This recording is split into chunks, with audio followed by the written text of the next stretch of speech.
नमस्कार, लवकुश कुमार पांडे और आप देख रहे हैं दैनिक सोच। हम इस वक्त मसौढ़ी में हैं और हम आए हुए हैं डीसीएलआर भूमि सुधार उप समाहर्ता। हमारे साथ मैम हैं, इनसे हम बातें करेंगे।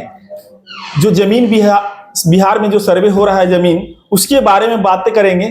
क्या क्या डॉक्यूमेंट्स लगेगा और क्या क्या जरूरी चीज है, जो लोग नहीं है उनके लिए क्या प्रोसेस है, तो मैम से हम बात करेंगे। तो सबसे पहले मैडम, तो आपको स्वागत है। जी, थैंक यू। सबसे पहले हम लोग ये बात करते हैं कि ये विशेष सर्वेक्षण है, स्पेशल सर्वे।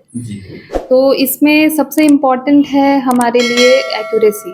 ठीक है, एक्यूरेसी होनी चाहिए। जो भी हमारे यहाँ 3 एएसओ आए हैं जो कि सिविल प्रभारी होंगे, कानूनगो आए हैं और कुछ अमीन आए हैं, तीनों अंचल के लिए अलग अलग।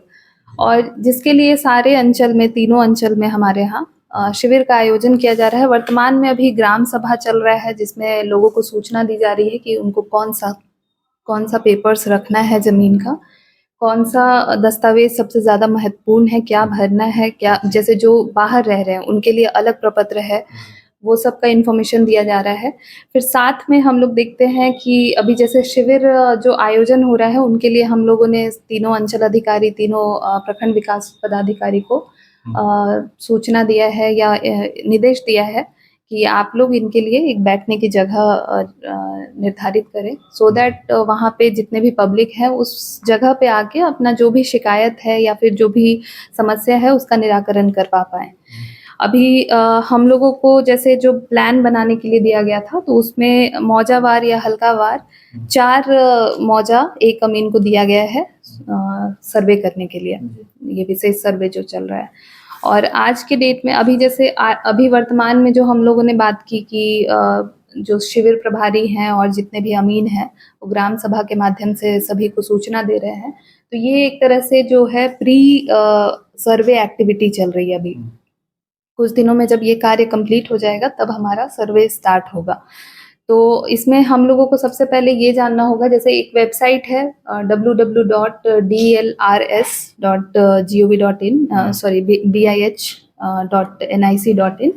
तो आप इस पे जाके जितना भी सर्वे से रिलेटेड है उसके डॉक्यूमेंट्स आप वहाँ चेक कर सकते हैं कि क्या क्या डॉक्यूमेंट रिक्वायर्ड है। फिर भी क्योंकि बहुत लोग टेक्निकली ग्रामीण लोग के हैं, उन्हें नहीं पता होगा, तो उनको आपके न्यूज़ के माध्यम से, ग्राम सभा के माध्यम से सूचना दिया जा रहा है। जैसे कि आपको बता दें, जो मेन डॉक्यूमेंट्स है उसमें खतियान है, जमाबंदी पंजी है जो कि अंचल में उपस्थित है, कोई भी चाहे तो वहाँ से नकल ले सकते हैं।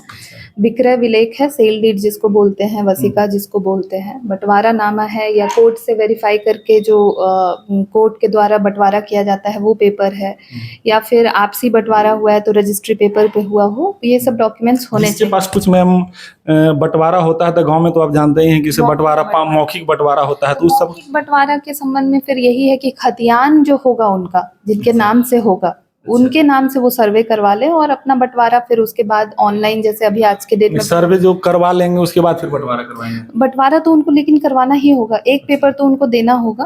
बाकी उसके लिए अभी बात चल रही है विभाग में, जैसे बहुत लोगों के पास डॉक्यूमेंट्स नहीं है, जैसे बाढ़ में बह गया तो उसमें क्या करना है, तो उस पर अभी विचार किया जा रहा है। अभी वर्तमान में जैसे लगान निर्धारण का अगर उन्होंने रसीद कटवाया है तो पे कर रहे होंगे, रेंट रसीद होगा वो दे सकते हैं। फिर आपका अगर बंदोबस्ती के थ्रू मिला है तो बंदोबस्ती पर्चा होगा, सरकारी बंदोबस्ती का पर्चा होता है। सीलिंग पर्चा, अगर मान लीजिए सीलिंग एक्ट के थ्रू मिला है तो सीलिंग पर्चा होगा। भूदान में मिला है तो भूदान का प्रमाण पत्र होगा। वासगीत पर्चा होगा। मतलब कोई ना कोई डॉक्यूमेंट एक उनके पास होगा, जो कि ऐसा नहीं है कि ये सारा रिक्वायर्ड है। ठीक है, इसमें से जो भी उनके पास उपलब्ध है वो आप दे सकते हैं, वहां दे सकते हैं। फिर दाखिल खारिज जिन लोगों ने करवा लिया तो उनके पास म्यूटेशन का आदेश होगा, वो दे सकते हैं दाखिल खारिज का आदेश। शुद्धि पत्र निर्गत होता है अंचल से, वो दे सकते हैं। लगान निर्धारण, जैसे आज के डेट में भूमि सुधार उप समाहर्ता कर रहे हैं, तो पूर्व में कभी किसी का लगान निर्धारित हुआ, बेलगान भूमि रही होगी तो लगान निर्धारण हुआ होगा तो वो आदेश की प्रति दे सकते हैं। लगान रसीद दे सकते हैं। फिर आपका कोर्ट से प्रोबेट का, अगर मान लीजिए गिफ्ट में मिला है, उन लोगों ने कोर्ट से प्रोबेट करवा लिया, तो कोर्ट का वो पेपर दे सकते हैं। विल है, अगर विल के थ्रू जो मिलता है वो दे सकते हैं।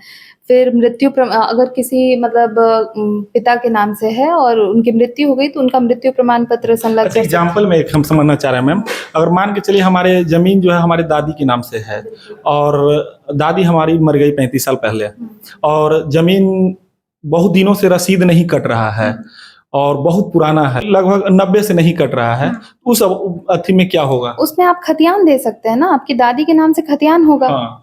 क्योंकि आप बता रहे हैं कि ये दादी के नाम से है, हाँ। खरीदगी जमीन नहीं जी। है, खतियानी भूमि हाँ, है, तो खतियान होगा। आप खतियान दीजिए उसमें। खतियान देंगे, और उसके बाद क्या प्रूफ देना होगा? उसके बाद आप वंशावली दे दीजिए।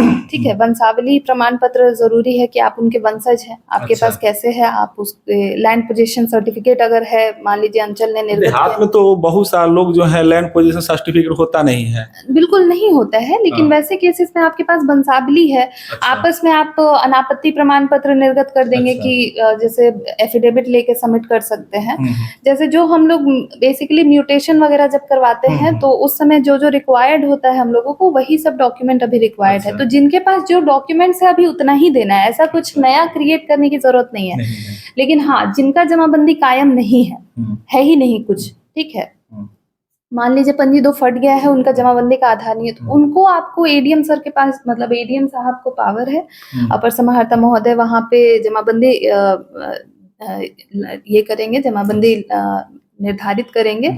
और उनको जमाबंदी का जो नंबर मिलेगा, जो वहां से आदेश होगा, तो जमाबंदी उनका खुलेगा फिर अंचल में, तो वो अपना करवा सकते हैं। तत्काल उनके पास जो भी है, मान लीजिए रसीद ही सिर्फ है उनके पास, तो वो रसीद दिखाएंगे कि हाँ, ये जमाबंदी मेरा कायम था, इसका रसीद है मेरे पास, सेल डीड है, सेल डीड देंगे। ठीक है। इसके अलावा आप जैसे जो बाहर रह रहे हैं, उनके लिए 2 प्रपत्र अभी विभाग के द्वारा किया गया है। अच्छा। कि उस वेबसाइट पे वो ऑनलाइन अपलोड कर सकते हैं। अच्छा, और वहाँ मैंने जहाँ वो है वहीं से ऑनलाइन कर देंगे। जो वेबसाइट मैंने बताया dlrs.bih.gov.in, तो आप इस पे जाके आप ये 2 प्रमाण पत्र है, जिसमें वंशावली प्रमाण पत्र है जो सेल्फ अटेस्टेड करके प्रपत्र 3.1 में भरा जाना। चीज और बताइए, जैसे वो बाहर में रहते हैं, तो वंशावली फिर वो कैसे बनाएंगे? वंशावली आप देखिए, वंशावली किसी ग्राम के मुखिया वगैरह जो उनके बाहर में रहते हैं, टाउन एरिया में रहते हैं, उनका ये कहना चाह रहे हैं। तो एफिडेविट एक करके दे दें। ठीक है, एफिडेविट करके दें। लेकिन एक वंशावली का जनरली क्या है कि पूरा जो यहाँ से मूव भी कर गए हैं, उनके पास वंशावली प्रमाण पत्र वगैरह यहाँ पे कभी निर्गत कराए होंगे, तो वो पूर्व वाला भी चलेगा। पूर्व वाला भी रहेगा तो चलेगा, ऐसा कोई उसमें डेट का ये नहीं है। बट हाँ, अगर किसी की मृत्यु हो गई है तो उसमें मेंशन, उसका मृत्यु प्रमाण पत्र दे देंगे और बाकी से हो जाएगा। और एक है स्वघोषणा प्रपत्र 2, ये मेन है। प्रपत्र 3.1 और प्रपत्र 2, ये स्वघोषणा प्रमाण पत्र क्या है? वो स्वघोषणा करेंगे कि ये मेरी भूमि है, और उसके बाद उनसे कांटेक्ट किया जाएगा कि ये जमीन उनको कैसे प्राप्त हुआ। अभी वर्तमान में सिर्फ यही 2 उनको ऑनलाइन। एक चीज और, जब ये स्वघोषणा पर आए हैं मैम, तो हम पूछना चाहेंगे, स्वघोषणा जैसे हम करें कि ये जमीन मेरा है, लेकिन मेरे पास कोई डीड नहीं है, कोई पेपर नहीं है, लेकिन मैं उसको कब, मैंने हम उसको कब्जा किए हुए हैं, मेरा सब कोई जान रहा है कि जमीन उन्हीं का है, जिससे कब्जा है आज के डेट में, तो आपको कहीं ना कहीं से तो भूमि प्राप्त हुआ होगा। अच्छा। भूमि प्राप्ति का 4 ही आधार है, मतलब या तो वंशावली से हुआ होगा, मतलब बंटवारा से हुआ होगा, या खतियान से हुआ होगा। अच्छा। मतलब या फिर आपने परचेज किया होगा, यही 2-3 आधार है ना। तो कुछ ना कुछ तो उनके पास होना चाहिए। मान लीजिए ठीक है, इसमें से कुछ नहीं है, रसीद कभी कटाया होगा उस जमीन का, वो होना चाहिए।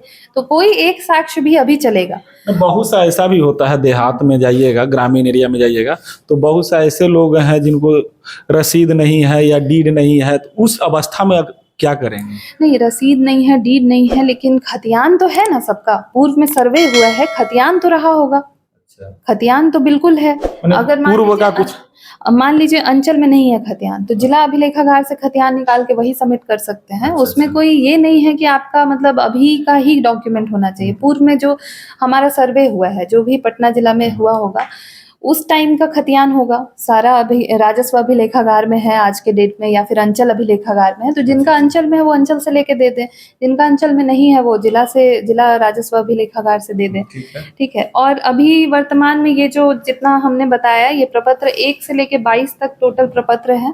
सबका अलग अलग फॉर्मेट है, किसमें क्या रिक्वायरमेंट। फॉर्मेट ये फॉर्मेट आपको तीनों जो शिविर प्रभारी हैं उनसे मिल सकता है। आप लोग कोई भी ग्रामीण है, अगर उनको जानना है कि कौन से प्रपत्र में क्या भरा जाना है, वो वहाँ शिविर से प्राप्त कर सकते हैं। मेनली रूप से उनको जमीन सर्वे में मेनली रूप से जमीन का कोई कागज होना चाहिए, या बंटवारा हो, या फिर वंशावली से, मतलब अगर खतियानी जमीन है तो उनको वंशावली दिखाएंगे कि ये आपस में हम लोगों ने बांट लिया है, ये वंशावली होना चाहिए। अनापत्ति प्रमाण पत्र और उसके बाद फिर और कोई डॉक्यूमेंट्स नहीं, और कोई डॉक्यूमेंट्स जब तक, देखिए मेन है खतियान हो, रसीद हो, जमाबंदी का कोई आधार हो, अगर ये सब आप दे रहे हैं तो उसके बाद कोई कुछ रिक्वायरमेंट नहीं है।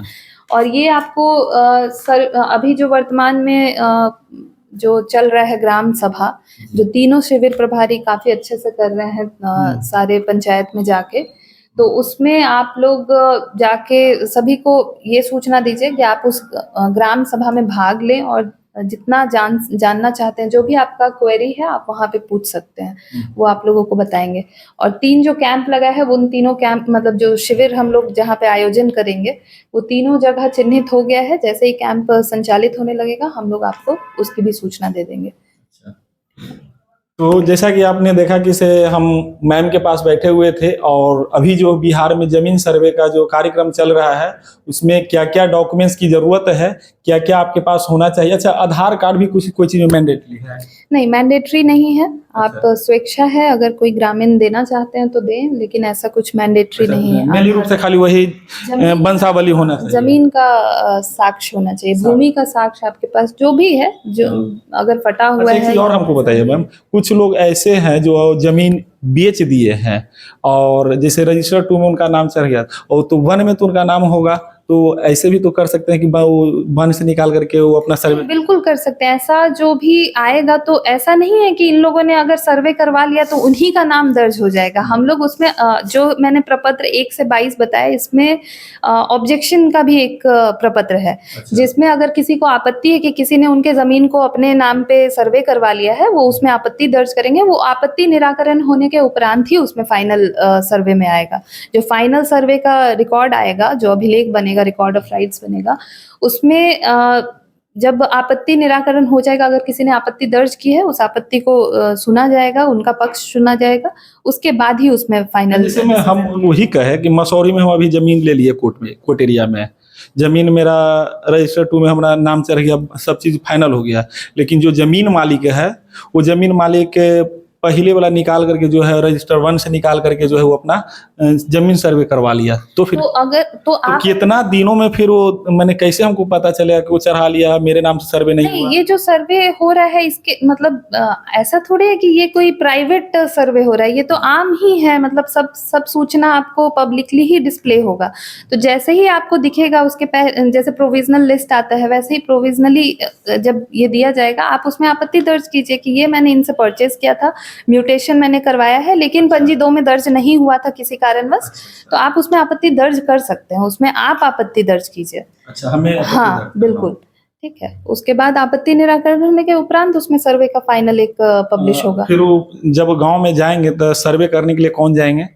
सर्वे करने के लिए अमीन जा रहे हैं, जितने भी और कानूनगो हैं वो जाएंगे, और एएसओ जो है वो शिविर प्रभारी रहेंगे, तो वो सब चीज को मॉनिटर करेंगे। और ओवरऑल हम मतलब एज अ डीसीएलआर और जो एसडीएम मसौढ़ी हैं, हम लोग दोनों मिलके यहाँ से ओवरऑल सुपरविजन करेंगे। तो सारे कागजात वो अपने पास रखेंगे, या फिर ला करके जहाँ शिविर लगे वहाँ देना होगा? नहीं, ये अभी मतलब पहले जितना भी 1 दिन का सर्वे होगा, वो उन लोग को फाइनल कर लेना है, और शिविर में आके वहाँ वो ऑफिस एक तरह से चलेगा। वहाँ पे लाके वहाँ डॉक्यूमेंट्स रखना है, अपने पास घर में नहीं रखना है, वो डॉक्यूमेंट्स ऑफिस में रहेगा। हाँ। कितना दिनों में फाइनल हो जाएगा? इसका तो टाइमलाइन दिया गया है कि 2025 में कंप्लीट हो जाएगा, बट अभी डेडलाइन नहीं है कुछ, बट 25 तक कंप्लीट करने का टारगेट है। तो हम अगर चेक करना चाहें कि मेरा जमीन जो सर्वे हुआ है वो हम कैसे देख सकते हैं? आप DLRS पे पब्लिश होगा तो आप उस पे देख सकते हैं। अभी वर्तमान में आप शिविर में किसी से भी कांटेक्ट करके, जो शिविर प्रभारी हैं, आप उससे कांटेक्ट कर सकते हैं कि इसमें किसका नाम दर्ज हुआ, नहीं दर्ज हुआ, वो शिविर बता। प्रभारी उनका नाम क्या होगा? तीनों ASO हैं, उनका नाम और कांटेक्ट नंबर हम लोग आपको दे देंगे, आप ले लीजिएगा। चलिए, जैसा कि आप देख रहे थे जमीन सर्वे के बारे में क्या क्या दिक्कतें होने वाली, क्या क्या फायदा होने वाला है, सो हम बात किए क्या क्या डॉक्यूमेंट्स की जरूरत पड़ेगा, क्या क्या आपके पास प्रूफ होना चाहिए, वो सारे हम मैम से जानकारी लिए। बाकी आप लोग का क्या राय है तो जरूर बताइएगा। तब तक के लिए धन्यवाद। जय हिंद, जय भारत।